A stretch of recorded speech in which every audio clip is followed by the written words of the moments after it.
हमारा मन रोग मुक्त कैसे हो। मन की निरोगता। मन रोगी है सबका।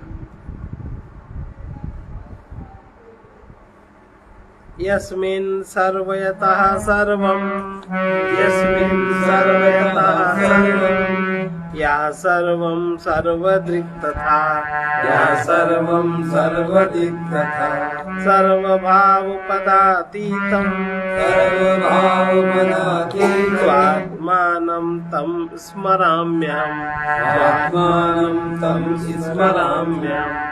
ॐ असतो मा सद्गमय, तमसो मा ज्योतिर्गमय, मृत्योर्मामृतंगमय। संसार में सारे दुष्कर्मों की जड़, सारे दुख की जड़ मन का रोगी होना है। जैसे रोगी शरीर कुछ नहीं कर सकता, कर सकता है कुछ, उसको चिकित्सा चाहिए, इसी प्रकार मन की चिकित्सा चाहिए हर व्यक्ति को। क्योंकि जो लाखों लोग ऐसे हैं जो गुरु के भक्त हैं, वो भी एक बीमारी है। अंध भक्त हो गए, क्या क्या तमाशे चलते हैं। कोई गुरु को दर्शन करके तृप्त होते हैं, उसकी देह को देख के तृप्त होते हैं, परंतु कोई श्रद्धा युक्त व्यक्ति बात जानता है कि गुरु के दर्शन बाहर नहीं, अंदर की आंख से होते हैं। वो जब गुरु की कृपा से ही वो बात खुलती है, और जिसके ऊपर सद्गुरु की कृपा होती है, उस पर जो अधिकार प्राप्त कर लेता है, वही शिष्य सद्गुरु के ज्ञान स्वरूप का दर्शन कर पाता है। और जो दर्शन कर पाता है, वही अपने को दोषों से मुक्त कर पाता है। सद्गुरु कौन है, किसको आप माने? सद्गुरु वही है जिसके माध्यम से परमात्मा और आत्मा की अभिन्नता का बोध होता है, जिसके माध्यम से परमात्मा और आत्मा की अभिन्नता का बोध जागृत होता है। शिक्षा गुरु अनेक हैं, पर दीक्षा गुरु एक होता है। लेकिन जब उस गुरु से आपको दीक्षा मिले तब ना, गुरु की दीक्षा कहाँ सुलभ है। इस प्रकार विरक्त, आत्मज्ञानी, निष्काम प्रेमी, शांत, संत एवं निरभिमानी भक्त के संग से ऐसा व्यक्ति अगर हो, अगर उसका साथ मिल जाए और आप ऊपर से उसको न देख करके उसका संग चाहो, कैसा? विरक्त हो, आत्मज्ञानी हो। विरक्त का अर्थ कि कपड़े न पहनता हो, समाज में न, ऐसा नहीं। विरक्त माने कि जो कहीं भी आसक्त न हो, जिसकी आसक्ति सर्वदा समाप्त हो गई। आत्मज्ञानी हो, प्रेमी हो, वो लेकिन निष्काम, वो सब प्रेम करता हो जिसको, या सबसे उसको चाहता नहीं, पर वो प्रेमी है, प्रेम करता है, इस कारण वो शांत है। संत एवं निरभिमानी भक्त के संग से, ऐसे व्यक्ति के संग से दूसरे व्यक्ति के जीवन में सद्गुणों का विकास तथा दोषों का नाश स्वतः होता है। आप उसकी आज्ञा पर चलिए भर, वो वक्त वक्त पर खुद ही वो सावधान करता रहता है। आपको बस मानने की क्षमता हो, क्या क्यों करने की क्षमता ना हो। आपका लोभ मोह काम बीच में ना आ जाए। ऐसा संग अगर किसी को मिलता है, ऐसा संग बड़े पुण्य से मिलता है, बहुत पुण्य से मिलता है ऐसा संग। लोभी, मोही, अभिमानी, ईर्ष्यालु, द्वेषी, कामी, क्रोधी, बकवादी, आलसी, प्रमादी, असंयमी की संगति से दोषों की पुष्टि होती है।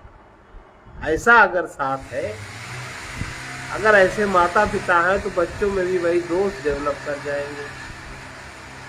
फिर से देखिए, लोभी, मोही, अभिमानी, ईर्ष्यालु, द्वेषी, कामी, क्रोधी, बकवादी, व्यर्थ का बकवास करने वाले, क्या क्यों तू तड़ाक ज्यादा करने वाले, ऐसे ही होते लोग। आलसी, प्रमादी, असंयमी की संगति से दोषों की पुष्टि होती है। आप इस बात को जान भी नहीं पाएंगे। अगर ऐसे व्यक्ति का साथ हो गया तो गड़बड़ हो जाएगा। उसकी सांस प्रश्वास से, उसके स्पर्श से, उसके पास बैठने से, उसके परमाणुओं से आप पे प्रभाव पड़ जाएगा।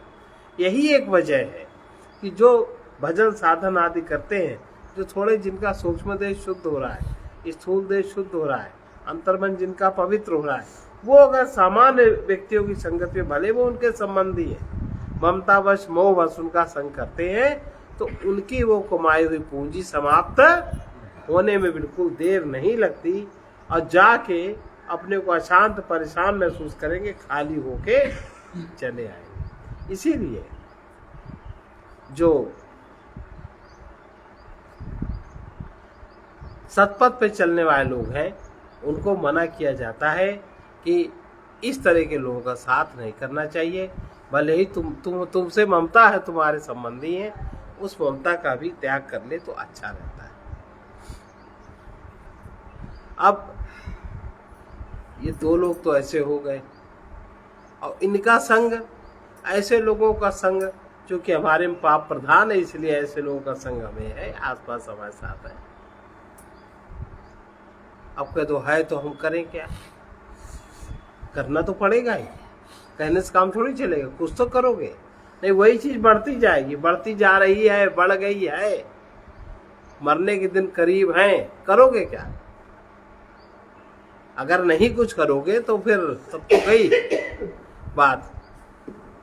इसका एकमात्र उपाय है कि सारे संबंधों को सत्य न मान के, परमात्मा के संबंध को सत्य जान के, अपने प्रेम में परमात्मा को ही स्थान दें और बाकी जो अपने आसपास हैं उनकी सेवा करें। परमात्मा की प्रेरणा के नाते, परमात्मा की दया के नाते संबंधियों की सेवा करें और अपना प्रेम परमात्मा में लगाएं, अपने प्रेम में परमात्मा भरें। प्रेम उनसे न जोड़े, मोह ममता उनसे न जोड़े।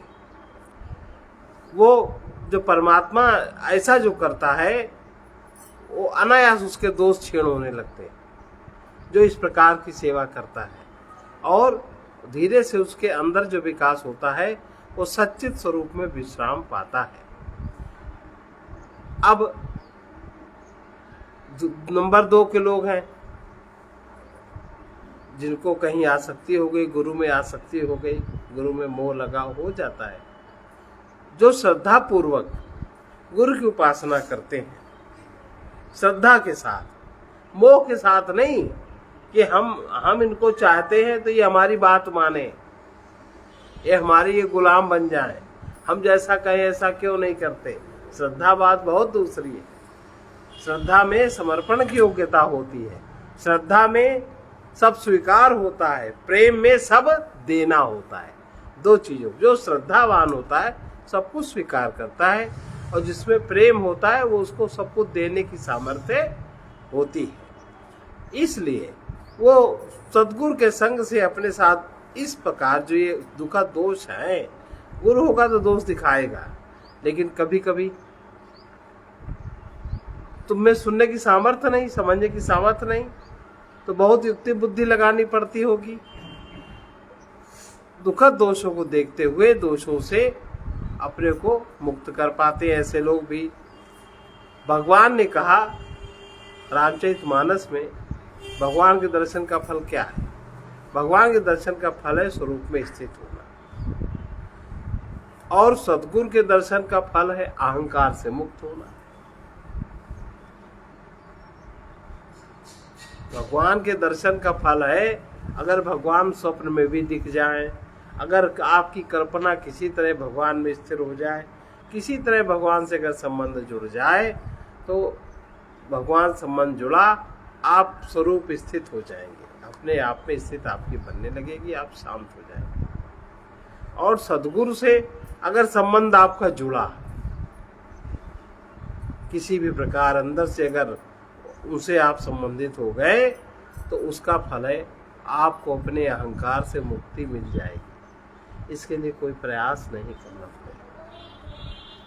मम दर्शन फल परम अनुपा, मम दर्शन जीव पाव निज सहज स्वरूपा, जीव पाव निज सहज स्वरूपा।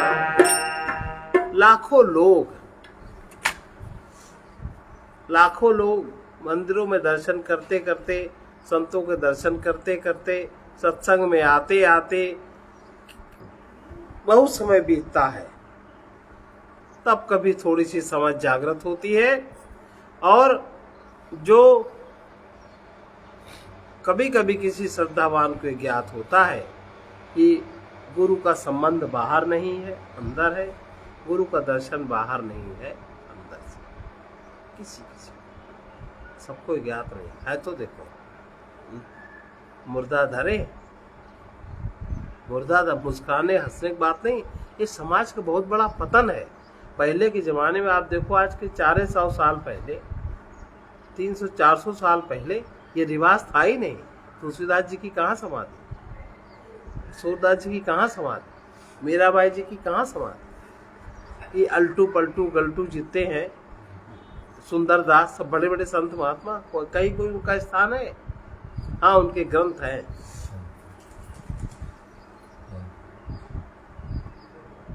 है ना? कोई समाधि।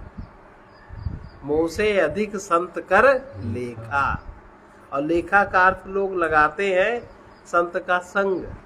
लेखा माने उसकी लिखत पढ़त होती है, लेख उसका, जो उसने अपने अनुभव को लिखा है किसी भी तरह। मोह से अधिक संत कर लेखा, तो लेखा में लाभ है आज के। लेकिन ये मुसलमान काल से जैसे जैसे व्यक्ति में, जिन जिन लोगों में लोभ आदि ज्यादा बढ़ा, काम आदि ज्यादा बढ़ा, अहंकार ज्यादा बढ़ा, वो ये सब ताबूत बनाने लगे।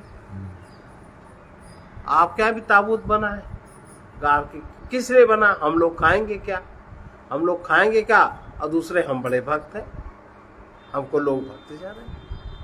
अब भीड़ इकट्ठी होगी, 1000 रुपए इकट्ठे होंगे, तो ये सब मूढ़ लोगों का एक दल है, संगठन है। वो सब आपस में लड़ते झगड़ते रहते हैं, वो सब लिखते पढ़ते नहीं, उनका एक दूसरा ही गुट है। ये अब कहीं मूढ़ता का पता चलेगा? बताओ, कोई नहीं देखेगा, सुनेगा, समझेगा। अगर हम बीच में वहां नहीं है तो किसी को मूढ़ता का पता चलने वाला है? कोई जानता ही नहीं, सब अपने अपने अहंकार में अटके। हमारी कौन गरज पड़ी?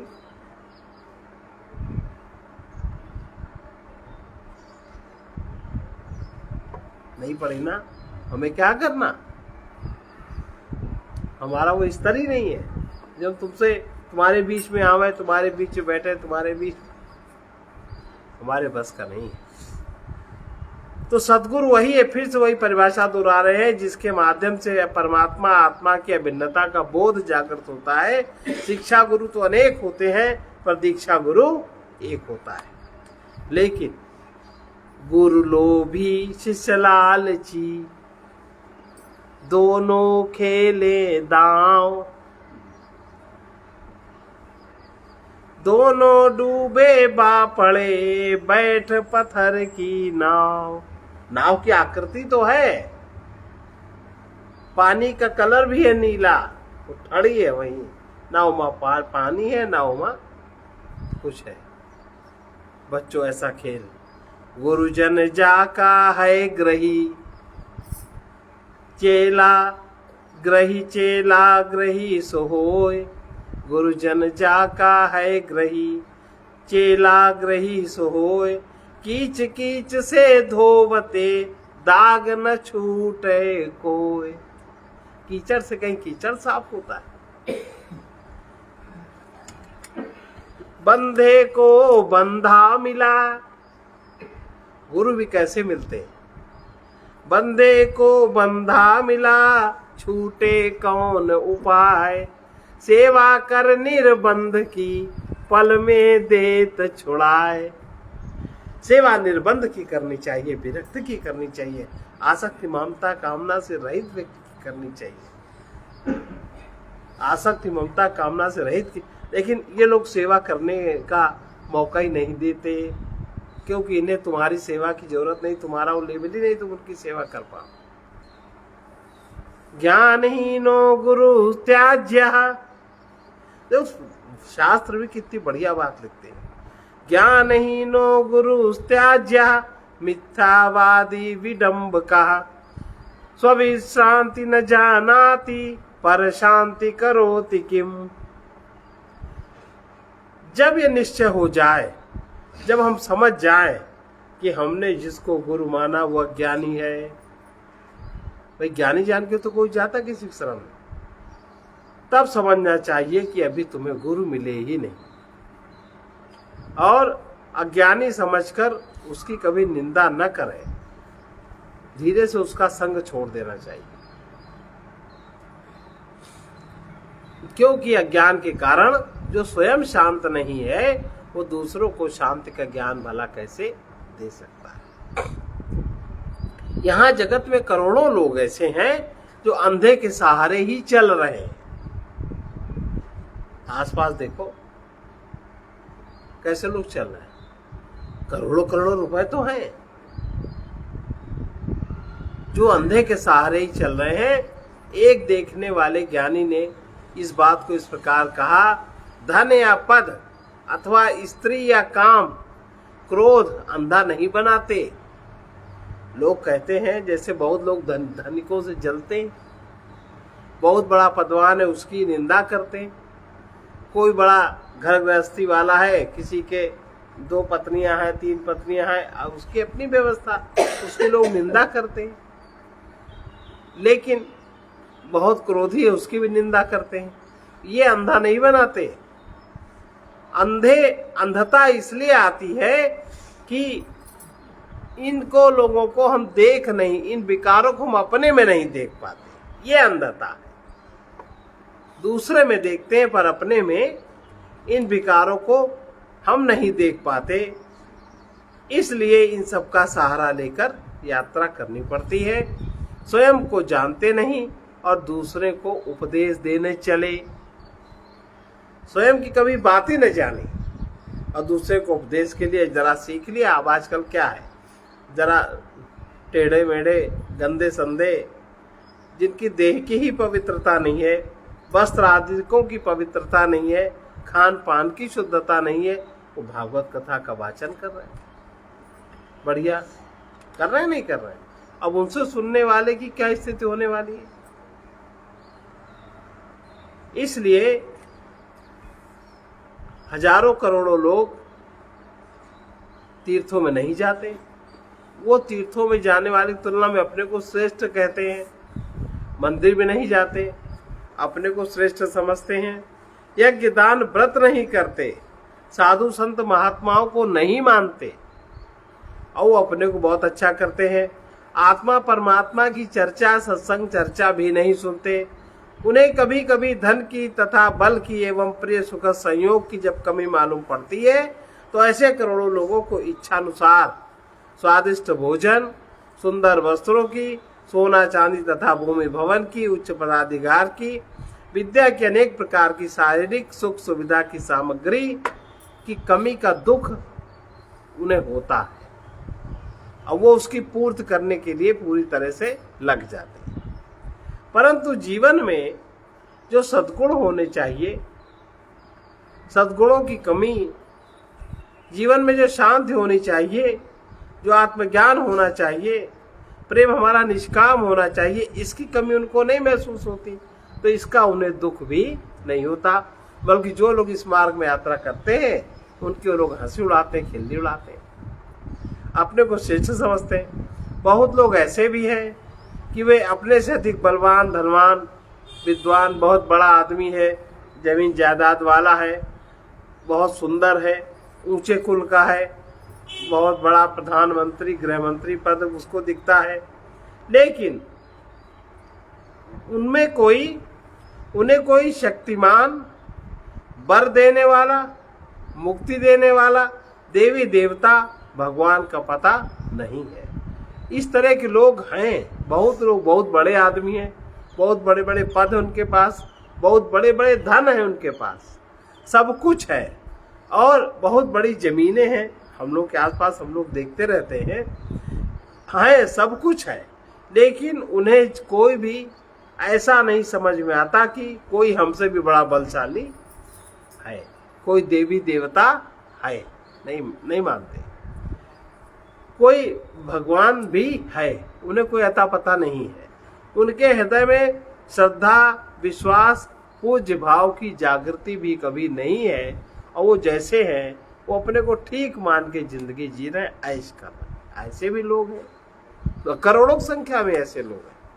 अब करोड़ों लोग ऐसे भी हैं, दो प्रकार हो गए। तीसरे प्रकार के लोग ऐसे हैं, वो मनुष्य जिनमें जो विशेष हृदयवान है, जिनमें थोड़े भाव की जागृति है, जो तीर्थ को मानते हैं, श्रद्धा, विश्वास, आस्था से प्रेरित होकर के मंदिरों में जाते हैं, मंदिरों में देवी देवताओं को प्रणाम आदि करते हैं, उनसे अपनी मनचाही वस्तु की, अपने कल्याण की आशा रखते हैं। ये इन दोनों से ही आगे हैं। जो आशा विश्वास के साथ तीर्थों में जाते, स्नान आदि करते हैं, मंदिरों में दर्शन आदि करते हैं, वहां को दान दक्षिणा भी चढ़ाते हैं, उनसे वे लोग अधिक विचारवान हैं जो विद्वानों के मुख से देवी देव भगवान की कथा सुनते हैं। वहां केवल जाने वालों से वो लोग अच्छे हैं, वो भी ठीक है, उनसे ज्यादा ठीक वो हैं जो वहां कथा वथा हो रही है उसके विषय में वो सुनने बैठ जाते हैं। उनसे भी अधिक बुद्धिमान विद्यावान वो हैं जो जिनकी किसी संत महात्मा में श्रद्धा हो जाती है, उनके दर्शन करते हैं, संत महात्मा की बात सुनते हैं, चर्चा सुनते हैं। उनसे भी अधिक वे पुण्यवान हैं जो किसी महात्मा से ज्ञान प्राप्त के लिए महात्मा में गुरु भाव रखने लगते हैं, शिष्य होकर उनकी सेवा में निरंतर तत्पर रहते हैं। उनसे भी कोई बहुत अच्छे हैं और उत्तम हैं, अधिकारी साधक हैं जो गुरु कृपा से आत्मज्ञान की ओर चल उठते हैं, चल देते हैं, उनके उपदेश के अनुसार जो चल देते हैं और देहाभिमान जिनका छूटने लगता है, उनको चैन नहीं पड़ती केवल अपने को देह मानने में, और आत्म भाव में दृढ़ता आने लगती है, ब्रह्म की बात समझ में आने लगती है, ब्रह्मात्मिक बोध के प्रति वो सजग रहते हैं और आनंदानुभूति में तृप्त होते हैं। ये सबसे ऊंचे लेवल के लोग हैं। मनुष्य के जीवन में पशुमय चेतना मानवता को, दिव्यता को पार कर परमात्मा ब्रह्ममय होने के लिए निरंतर गतिमान है। इसके लिए हजारों लाखों जन्म इतने विकास में लग जाते हैं। और अगर आप थोड़ा सा प्रयत्न कर लें तो समय बहुत कम हो जाता है, आपका भोग भी बहुत जल्दी कट जाता है। भाई युक्ति से अगर आप रहिए रोज के जीवन में, जो जैसे जीवनचर्या की विधिवत व्यवस्था है उससे आपका गलत प्रारब्ध भी तो कट जाता है, नहीं कटता, कट जाता है। ढंग से आप जीवनचर्या जिए, आपका भोग भी कट जाएगा। इसलिए तत्वविद ऋषि कहते हैं कि रस्सी में सांप देखने का भ्रम ज्ञान से ही मिटता है।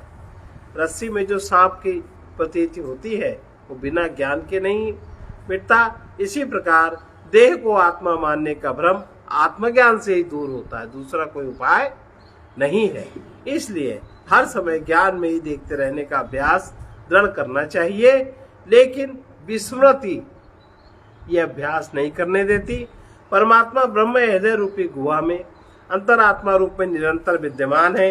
इस महादेव को छोड़कर जो अन्य देवी देवताओं, देवों के दर्शनार्थ दौड़ने वाले हैं वो विवेकी हैं। हमारे मन से ही सब कर्म उत्पन्न होते हैं, हमारे मन से ही सब कर्म उत्पन्न होते हैं। मन ही कामनावश अनेक पापों में लिप्त होता है, कामनावश। इस मन को वैराग्य और अभ्यास से वश में किया जा सकता है, ऐसी सम्मति भगवान की है। लाखों नर नारी तन की चिकित्सा के लिए बहुत प्रयत्न करते हैं, जरा सा कुछ तन में हो गया परेशान हो जाते हैं, लेकिन दुर्भाग्यवश मन की चिकित्सा के लिए उनका ध्यान कभी नहीं जाता। ठीक है, नहीं ध्यान जाता। इस प्रकार जीवन में ईश्वर को, संत महात्मा को परम पूज्य मानना बहुत आसान है, लेकिन उनकी बात को सुनना समझना बड़ा कठिन काम है। और कठिन सुन के समझ के मान लेना और भी कठिन काम है। शिक्षित व्यक्ति कोई पुत्र को, कोई पति को, कोई पत्नी को निरोग होने की प्रार्थना करते हैं। जो थोड़े शिक्षित हैं, वस्तु की प्राप्ति की प्रार्थना के साथ साथ निरोग होने की प्रार्थना करते हैं। संत महात्मा से प्रार्थना करते हैं हमारा सब घर परिवार ठीक बना रहे, और उनकी निरोगता के लिए अनेक तरह के साधन करते हैं, मंत्र जप करते हैं, अनेक क्रियाएं करते हैं और आशीर्वाद चाहते हैं। आप हमें आशीर्वाद दे दो, काहे को वो आशीर्वाद नहीं दे? अभी कोई साधु कह दे हमें आप 10 लाख रुपया दे दो, दोगे? वो तुम्हें आशीर्वाद फ्री में देगा, काहे देगा? उसका धंधा है क्या? लेकिन धंधे हैं लोगों के। आशीर्वाद चाहते हैं, परंतु उन्हें अपने मन को रोगग्रस्त होने का ज्ञान कभी नहीं होता। वो बस चाहते ही रहते हैं।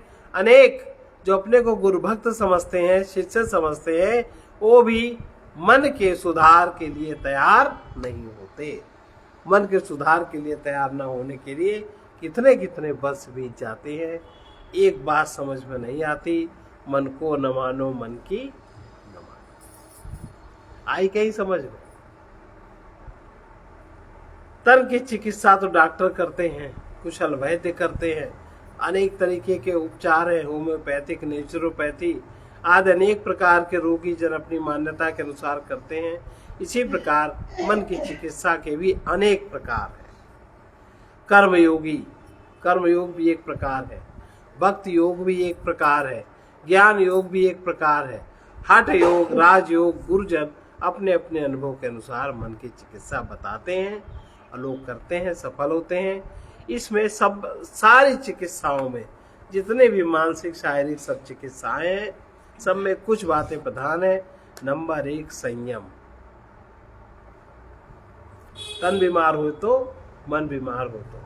नंबर 2 त्याग।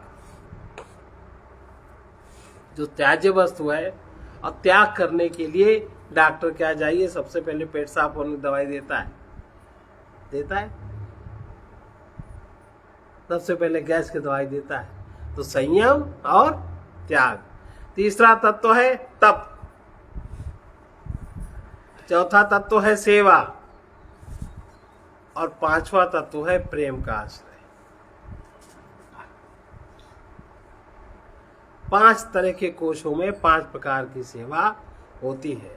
अनेक तरह के लोग, जितने भी समाज में कितने उपासना के स्थान है, मंदिर हैं, मस्जिद है, गिरजाघर हैं, अनेक तरह के कीर्तन भवन है, सत्संग भवन है, रामायण भवन है, गीता भवन है, विचित्र विचित्र नाम लोग रखते हैं।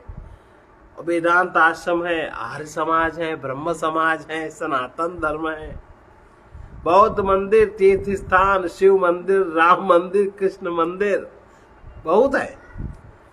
इस प्रकार से अनेक देवी देवताओं के जितने भी पूज्य स्थान हैं, सभी स्थानों में अपनी अपनी मान्यता के अनुसार लाखों करोड़ों नर नारी रोज जाते हैं। ये सब मन के रोगी है, किसी का भी मन स्वस्थ नहीं है। सब मन के रोगी हैं, और सभी लोग कुछ न कुछ मांगने जाते हैं। कुछ नहीं मांगते हैं तो हमारा घर परिवार और हम ठीक रहें, ये भावना रखते हैं। यदि कुछ देते भी हैं, प्रसाद चढ़ा दिया, कुछ दान पात्र में डाल दिया, कुछ पंडित जी पुजारी जी को दे दिया, तो उसके बदले में बहुत कुछ पाने की आशा और विश्वास के साथ उनका दान होता है।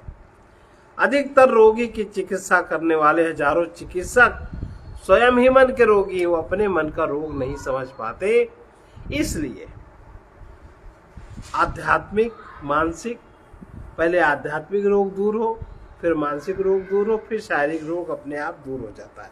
पहले आप शरीर को स्वस्थ करो तो मन और आध्यात्म स्वस्थ हो जाए, ऐसा नहीं होता।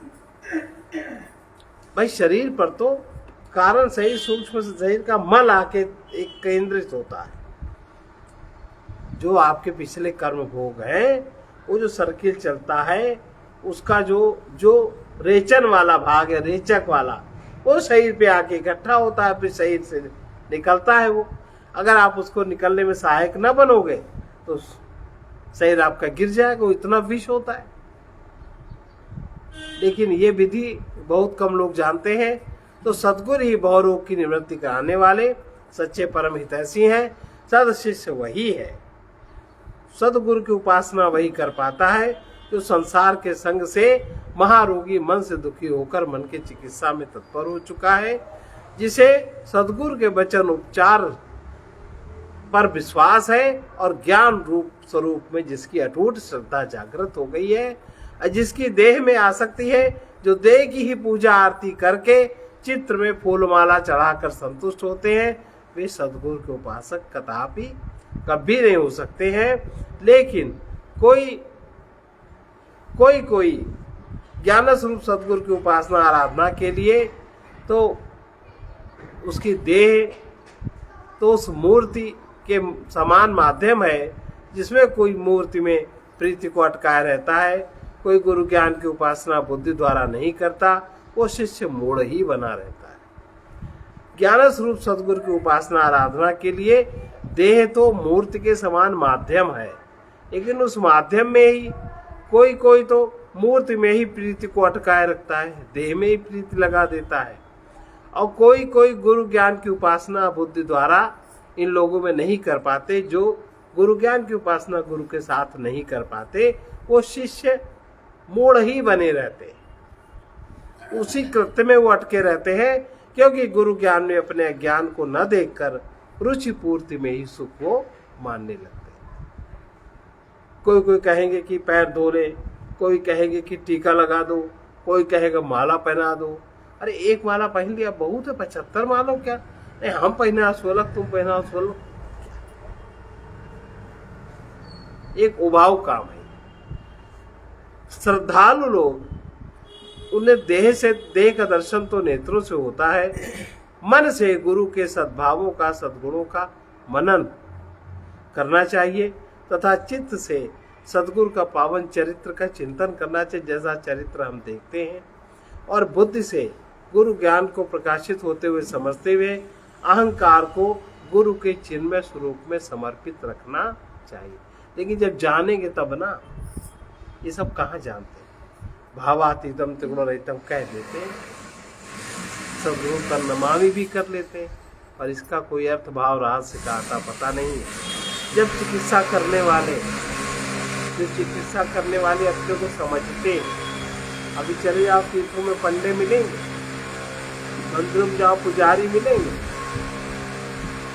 मठाधीश मिलेंगे, तथा अनेक सांप्रदायिक पुरोहित जो है, कथावाचक, व्यास, साधु संत, महात्मा वेश में उपदेशक, गुरुजन स्वयं ही लोभ, मोह, काम, क्रोध, अभिमान, ईर्षा, द्वेष आदि दोषों से ग्रसित है, तब उनके द्वारा किसी के रोगी मन की चिकित्सा समुचित ढंग से हो पाएगी, ऐसा विचार नहीं रखना चाहिए।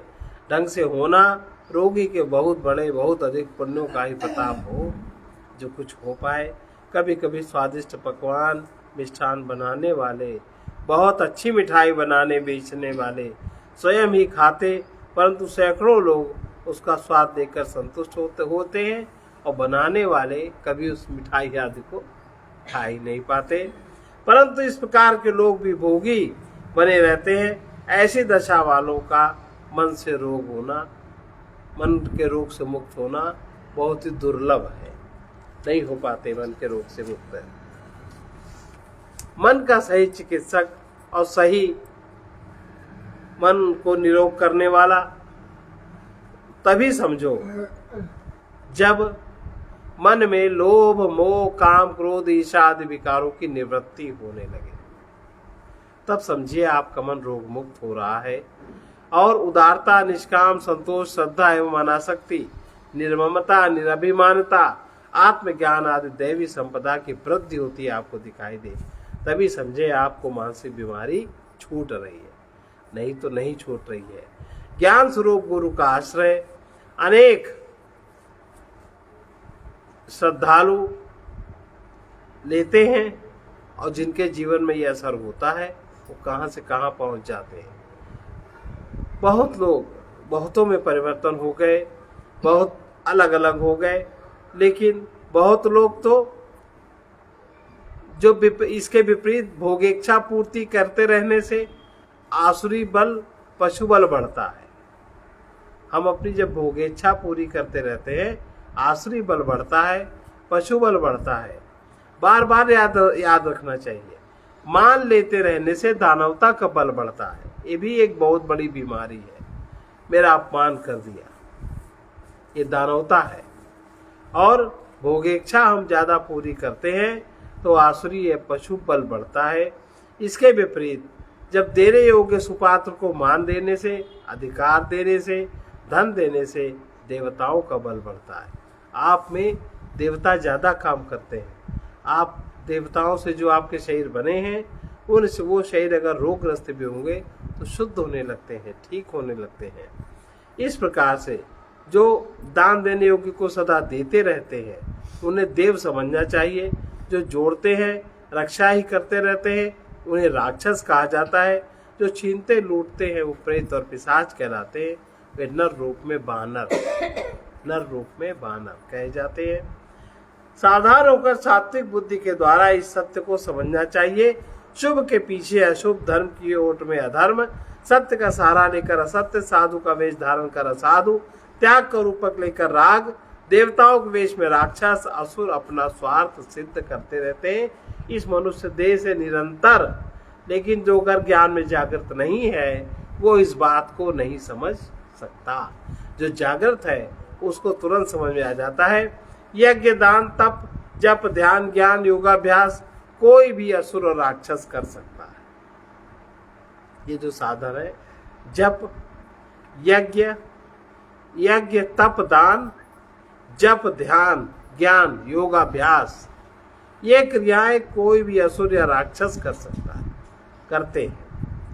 आज राक्षस, असुर, प्रेत, पिशाच, दानव, यक्ष बाहर किसी को नहीं दिखाई देते, लेकिन सूक्ष्म देह में रहते हैं। ये सब मनुष्य के भीतर छद्म रूप से अपनी कामना वासना पूर्ति निरंतर करते रहते हैं। मनुष्य देह एक ऐसा माध्यम है जिसके सारे देवता तो अपनी पूर्ति करते ही हैं, साथ ही सूक्ष्म रूप से दानव, असुर, पिशाच, पशु भी अपनी अपनी सीमा बनाए हैं इस देह में। गुरु विवेक के जागृत होने पर ही भिन्न भिन्न व्यक्तियों के आक्रमण और अधिकार का पता लग पाता है, नहीं तो पता नहीं लग पाता। अनेकों आसुरी, दानवी, राक्षसी शक्तियां वृत्तियों के ऊपर अति शक्ति संपन्न अहंकारी रूपी इनके सबके ऊपर जब ये सब शक्तियां काम करती हैं उस व्यक्ति में अहंकार रूपी जो यक्ष है वो ज्यादा रहता है। अहंकार के अंतर्गत ये सारी शक्तियां काम करती हैं। ऐसा व्यक्ति अपने अहंकार के पीछे बहुत कुछ करता है। अनेकों आसुरी, दानवी, राक्षसी शक्ति वृत्तियों के ऊपर अति शक्ति संपन्न अहंकार रूपी यक्ष है। जब तक ये यक्ष यज्ञ, तप, दान, पाठ, पूजा आदि सत्कर्मों का कर्ता बनता रहता है तब तक परमात्मा से विमुख रहने के कारण इन सब शक्तियों से वो सेवा लेता रहता है और बलवान होता रहता है। और परमात्मा से विमुख रहने के कारण अहंकार ही सब कुछ का भोक्ता बना रहता है। अब दुखों से मुक्ति अगर चाहते हैं, परमानंद की अभिलाषा अगर प्रबल है तो संसार में संत सदगुरु का अभाव नहीं है, कभी नहीं होता। लेकिन सद शिष्य मिलना बहुत दुर्लभ है, शिष्य नहीं मिलता। गुरु ज्ञान दुर्लभ नहीं है, गुरु ज्ञान की प्यास बहुत दुर्लभ है। सत्य परमात्मा दुर्लभ नहीं है, सत्य परमात्मा के प्रति प्रेम की जागृति बहुत दुर्लभ है और आकांक्षा दुर्लभ है। जो नित्य निरंतर है, इस हाय को ही परमात्मा कहा जाता है। यह है, कहीं से आने जाने वाला नहीं है। और इस परमात्मा को जो कि अभी है ही, इसे समझने वाले तत्वदर्शी ज्ञानी विज्ञानी बहुत दुर्लभ है, वो प्रायः नजर नहीं आते। जो कुछ परमार्थ की सिद्धि में तथा परमानंद की प्राप्ति में अथवा योग में सहायक होता है, वो है शुद्ध अहंकार तथा शुद्ध बुद्धि अथवा शुद्ध चित्त। यदि एक वाक्य में इसको कहा जाए तो हमारा शुद्ध मन इसमें बहुत सहायक होता है। मन में ये सारी चीजें अनुस्यूत है। जब सदगुरु की कृपा अनुभूति का अधिकार जिस साधक को सुलभ होता है, तब मन शुद्ध हो जाता है। मन के शुद्ध होने पर ही उनकी कृपा का अधिकार उस व्यक्ति को सुलभ होता है। और जो शुद्ध मन होता है वो दैवी संपदा से तृप्त होता है। ये पहचान है शुद्ध मन की।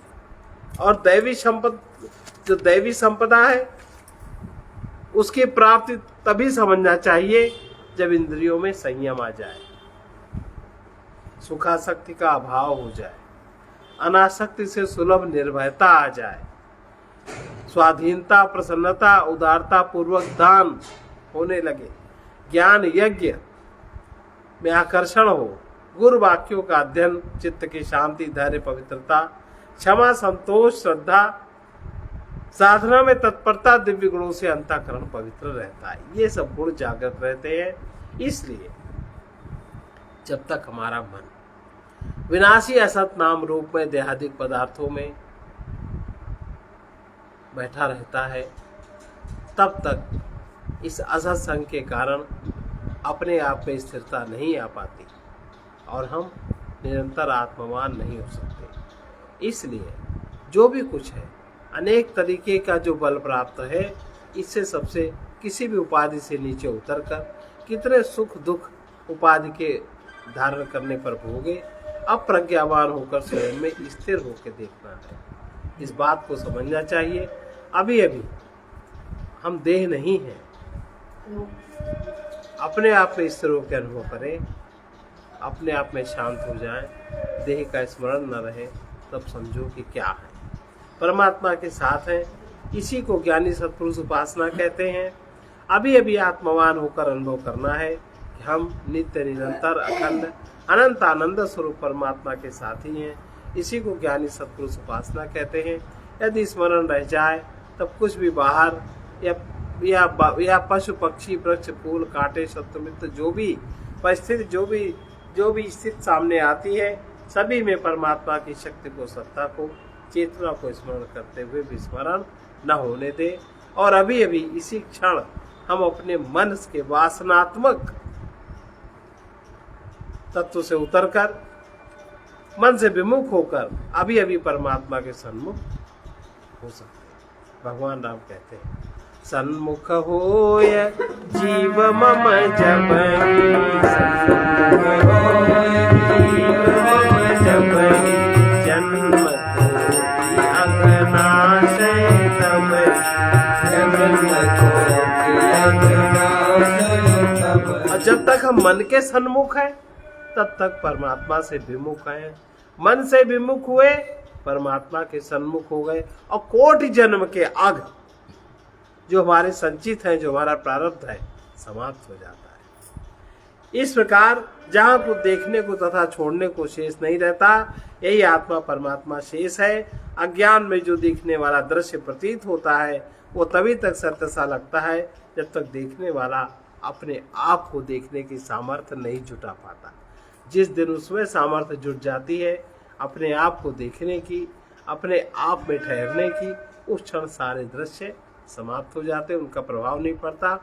और कभी कभी जलवायु अधिक शीत या अधिक धूप के प्रभाव से अनेक प्रकार की बीमारियां, जुकाम बुखार आदि शरीर को रोग प्रकट हो जाते हैं। ये भी सारी जो जितनी बीमारियां प्रकट होती हैं बाहर से नहीं आती, भीतर हमारे मल का संचय है, विक्षेप है, वो सब बाहर शरीर के माध्यम से, सर्दी गर्मी के माध्यम से निकल जाता है। और मन में जो काम क्रोध लोभ ईर्षा द्वेषादि विकार अहंकार के साथ भीतर हो जाते हैं, संग के प्रभाव से श्रद्धा उदारता दया करुणा, निष्काम सेवा तथा निस्वार्थ प्रेम अथवा भगवान की भक्ति भावना, सद्विवेक, तत्व ज्ञान आदि दिव्य गुण भी अनायास ही जागृत हो जाते हैं। जिस संगति से दोषों के अर्थात काम, क्रोध, लोभ, मोह, अभिमान आदि की पुनरावृत्ति होती रहे, इनकी खुराक मिलता रहे, उस संग का त्याग कर देना चाहिए और सज्जन साधु का संग करना चाहिए, जिससे कि क्रोध की जगह क्षमा, लोभ की जगह दान, अभिमान की जगह निर्माणता, इनकी पुनरावृत्ति होना शुरू हो जाए। इसलिए साधकों को चाहिए कि जो हम लोग कथाओं में देवासुर संग्राम सुनते हैं, बाहर तो कभी हुआ होगा, दैवी शक्तियां आसुरी शक्तियों को सामने होकर पराजित करती हैं, लेकिन दैवी शक्तियों को पराजित करने के लिए आसुरी शक्तियां हमेशा पीछे से आक्रमण करती हैं और यह आक्रमण छलकपट पूर्वक होता है। इसलिए दैवी शक्तियां पराजित होते हुए भी आसुरी वृत्तियों को देख नहीं पाती। श्रद्धा एक दैवी गुण है, उसके पीछे से अश्रद्धा आ जाती है और श्रद्धा को भगा देती है। अश्रद्धा आसुरी शक्ति है। उदारता पूर्वक दान करना दैवी गुण है, लेकिन उदारता पूर्वक दान बड़ा मुश्किल है, नहीं करता। दान के पीछे लोभ लगा रहता है। हम इसलिए हम कर रहे हैं कि हमारा इसमें करने में ये होगा। पहले फल में स्थिरता मन कर लेता है, उसके बाद कुछ देता है। उदारता पूर्वक दान करना दैवी गुण है, लेकिन इसके पीछे लोभ वृत्ति दान देने से रोक देती है और अधिक देने से रोक देती है। वो अधिक देने को मना करके कम से कम देने को राजी कर लेती है। ये लोभ है, राक्षसी शक्ति। ऐसा होता है कि नहीं? सत्य, आत्मा, परमात्मा, भगवान, भगवती, परम शक्ति के प्रति आस्था, निष्ठा, समर्पण दिव्य गुण है, परंतु इन दिव्य गुणों से विचलित करने वाली अनात्मा में अर्थात देहादिक विनाशी वस्तुओं में आसक्ति अथवा आस्था, विनाशी में विश्वास एक आसुरी शक्ति है, जो सत्य आत्मा के प्रति आस्था को, विश्वास को क्षण क्षण डिगाती रहती है। अब ये समझना है कि प्रभु की कृपा होने से ही जो प्रभु की कृपा से पुण्य होते हैं, उन पुण्य को भी समझ लें। भगवान की कृपा है तभी ये पुण्य होते हैं।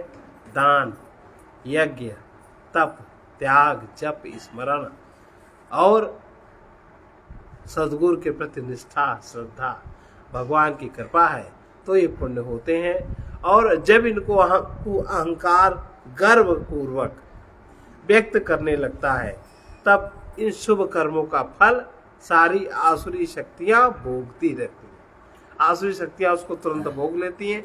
देवता इन यज्ञादि कर्मों से संतुष्ट पुष्ट नहीं हो पाते। दैवी सहायता भी मनुष्य तक नहीं आ पाती। प्रायः थोड़े से साधन के अभिमानी जब किसी असत्संगी नास्तिक को साधना पूजा आदि करते हुए नहीं देखते हैं और उसको सुखी देखते हैं, तो ये पदाधिकारी है, यश वैभव से संपन्न उसको देखते हैं तो अपने धर्म कर्म पर उसको संशय होने लगता है। ये एक आसुरी वृत्ति है। ये भी आसुरी वृत्ति का आक्रमण है, इसको समझना चाहिए। जब कभी हम पूजा पाठ करते हैं, कथा आदि सुनते हैं, संतों का संग भी करते हैं, फिर भी लोभ, अभिमान, कामनाओं के पीछे ईर्ष्या, द्वेष, कलह, क्रोध आदि विकारों के रूप में आसुरी दानवी शक्तियों का आक्रमण होता ही रहता है, तब हमें समझना चाहिए आसुरी दानवी शक्तियां राक्षसी शक्तियों को सावधान होकर पहचानते रहना चाहिए। लेकिन ये भूल हो जाती है कि दानवी, राक्षसी, आसुरी शक्तियां हमारे ऊपर आधिपत्य जमा लेती है और हम इनसे प्रेरित होने लगते हैं, दुष्कर्म करते रहते हैं, फिर भी हम इनको पहचान नहीं पाते। ये है, और हमारा मन रोगी हो जाता है। धीरे धीरे जब कभी साधक किसी साधना के बदले धन लेने का लोभ, मिले हुए धन को दान कर देने का अभिमान जब प्रबल हो, तब राक्षसी शक्ति का अथवा दानवी शक्ति का आक्रमण हो जाता है और उदारता, दानशीलता रूप में जो दैवी शक्ति है वो पराजित हो जाती है। देवताओं के बलवान होने पर भूमि, भवन, परिवार का त्याग कर विरक्त सन्यासी के पीछे जब अहंकार आ जाता है तब अपने को सर्वपूज्य मानने लगता है और सभी से पूजा कराने में रस लेता है। उच्चासन पाने की, जयकारे लगवाने की, ऊंचे ऊंचे लोगों को आमंत्रित करने की, उनको माइक में कह के सुनाने की, ये सब दानवी शक्ति का आक्रमण है किसी साधु महात्मा के पीछे। और इस आक्रमण से कोई साधु सन्यासी उच्चासन के लिए, अपनी अपनी पूजा प्रतिष्ठा के लिए बड़े बड़े सम्मेलनों में कलह, क्रोध, ईर्ष्या, द्वेष हो जाता है और सारा माहौल बिगड़ जाता है। ये दानवी माया से सम्मोहित होने से मन स्थिति ऐसी होती है, ये महारोगी मन इसको समझ नहीं पाते, नहीं दिखाई पड़ता कहीं। प्रायः साधारण गृहस्थों की अपेक्षा जो वेशधारी साधु सन्यासी, उनमें अहंकार और अभिमान की मात्रा बहुत अधिक होती है कि नहीं? वो लोग बड़ा दीन समझते हैं। जब तक कुछ करने का मन में संकल्प उठता रहता है और जब तक कुछ भी पाने का लालच बना रहता है, जब तक मरने का भय अथवा छूटने की चिंता बनी रहती है, तब तक अहंकार की ही माया है, इसको समझना चाहिए। ये मन के निरोग करने का एक उपाय हुआ। अहंकार जब तक अपने प्रयत्न से काम, क्रोध आदि विकारों को मिटते हुए देखता है, तब आदि करता है, तब तक काम, क्रोध आदि के त्याग का भोग ये भी अहंकार ही करता है। ये चिकित्सा नंबर 2, इस बात को समझना चाहिए। जैसे अहंकार छोड़ने का प्रयास हम नहीं करते, करना भी नहीं चाहिए, बल्कि अहंकार को देखने का प्रयास करें तो अहंकार से अपने को अलग कर ले। इसे देख तथा मन के बुद्धि के पीछे देखना पड़ेगा। खोजने से कहीं अहंकार मिलता नहीं।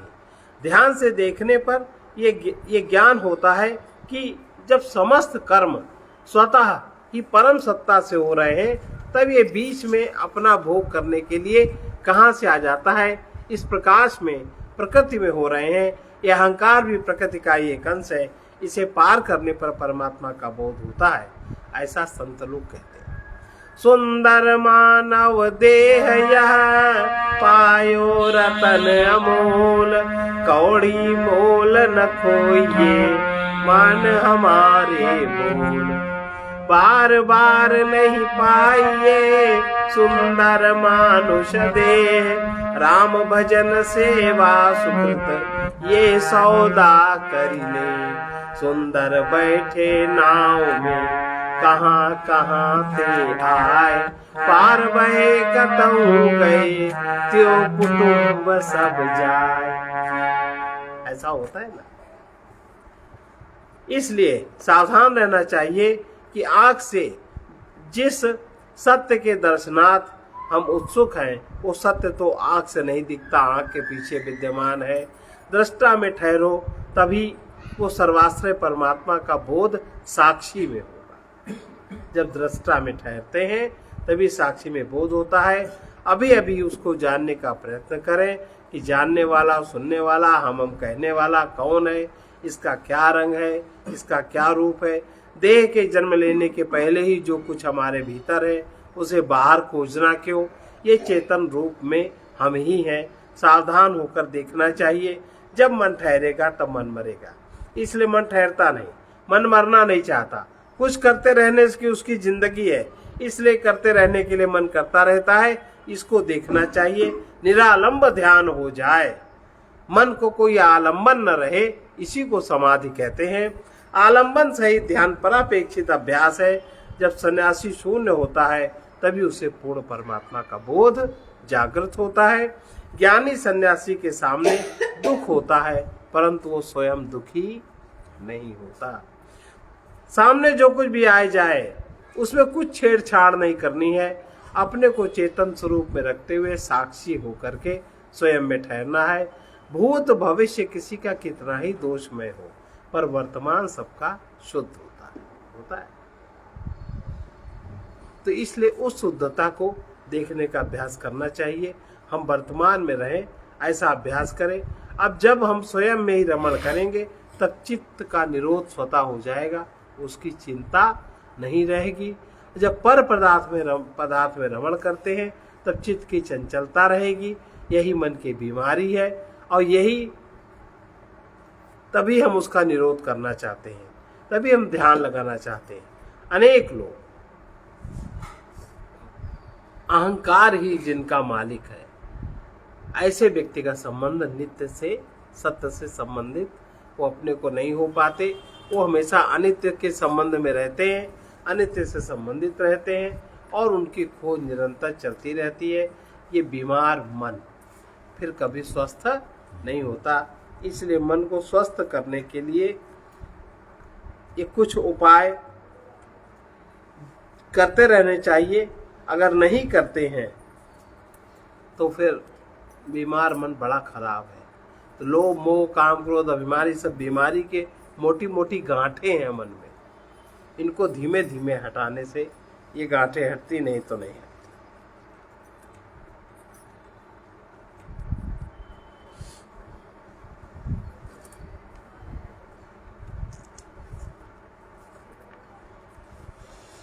मिलता है बड़े भाग्य से सत्संग समागम, मिलता है बड़े भाग्य से सत्संग समागम। संतों के सत्य संग से हटता है असतगम, संतों के सत्य संग से हटता है असतगम। सत्संग के बिना होता नहीं है ज्ञान, सत्संग के बिना यदि ज्ञान न हो सत्य का रहता नहीं है ध्यान, ज्ञान न हो नहीं है ध्यान। इन ध्यान के मिलते नहीं है प्रेम में भगवान, बिन ध्यान के मिलते नहीं है प्रेम में भगवान। भगवान बिना जीव का होता नहीं कल्याण, भगवान बिना जीव का होता नहीं कल्याण। सत्संग के सुयोग से मिटता है मोह, सत्संग के सुयोग से मिटता है मोह। संतों के सत्य संग से हटता है असतगम, संतों के सत्य संग से हटता है असतगम। सत्संग के बिना किसी की गति नहीं होती, सत्संग के बिना किसी की गति नहीं होती। जिससे कि पुण्य प्राप्त हो वो मति नहीं होती, जिससे कि पुण्य प्राप्त हो सम्मति नहीं होती। पापों से जो बचाती वो सुकृति नहीं होती, पापों से जो बचाती वो सुकृति नहीं होती। उद्वेग को दबाती जो वो धृति नहीं होती, उद्वेग को दबाती जो वो धृति नहीं होती। इसके बिना होता ही नहीं शक्ति का संयम, इसके बिना होता नहीं शक्ति का संयम। मिलता है बड़े भाग्य से सत्संग समागम, मिलता है बड़े भाग्य से सत्संग समागम। सत्संग से ही ध्रुव ने पाया था अटल धाम, सत्संग से ही ध्रुव ने पाया था अटल धाम। प्रहलाद ने इससे ही दिखाया था कहाँ राम, प्रहलाद ने इससे ही दिखाया था कहाँ राम। सत्संग से ही पांडवों के दुख मिटे तमाम, सत्संग से ही पांडवों के दुख मिटे तमाम। सत्संग से बन जाते हैं बिगड़े हुए सब काम, सत्संग से बन जाते हैं बिगड़े हुए सब काम। सत्संग से सुधर गए लाखों महाधम, सत्संग से सुधर गए लाखों महाधम। संतों के सत्य संग से हटता है असतगम, संतों के सत्य संग से हटता है असतगम। इसके बिना कितने ही शक्ति शांति खो रहे, इसके बिना कितने ही शक्ति शांति खो रहे। इस मोहमयी नींद में लाखों सो रहे, इस मोहमयी नींद में लाखों सो रहे। जो लघु थे वे सत्संग से महा